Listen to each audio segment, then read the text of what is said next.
Assalamualaikum warahmatullahi wabarakatuh. Saya atas nama Arnianti, Program Studi Pendidikan Guru Pendidikan Anak Usia Dini, Fakultas Ilmu Pendidikan, Universitas Negeri Makassar, akan membagi pengalaman saya mengenai kuliah daring.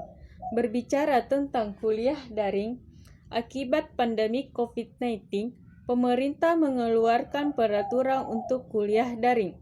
Kuliah daring merupakan sistem perkuliahan yang dilaksanakan secara online atau yang dilaksanakan di luar kampus.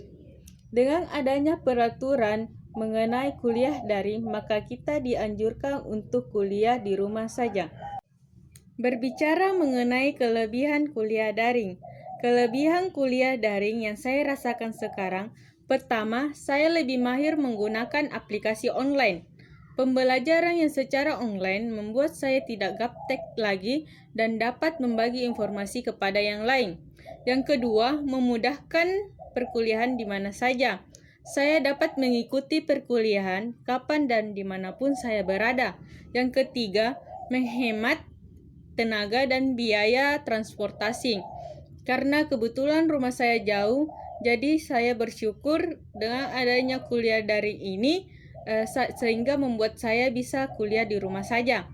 Yang keempat, membuat saya lebih kreatif, mandiri, bertanggung jawab, sehingga saya dapat membentuk pribadi yang lebih percaya diri lagi. Mengenai sisi kekurangan kuliah daring.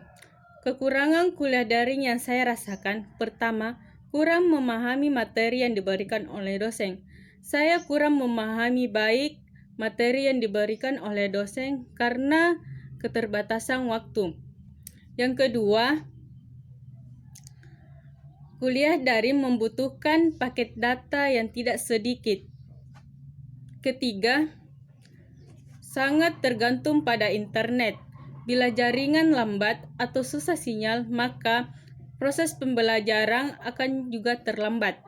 Yang keempat, pemberian tugas yang diberikan oleh dosen begitu banyak dan waktu pengerjaannya juga sedikit, sehingga membuat saya kesulitan.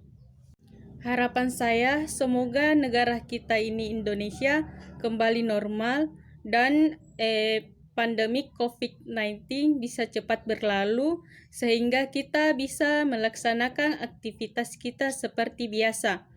Sekian dari saya. Wassalamualaikum warahmatullahi wabarakatuh.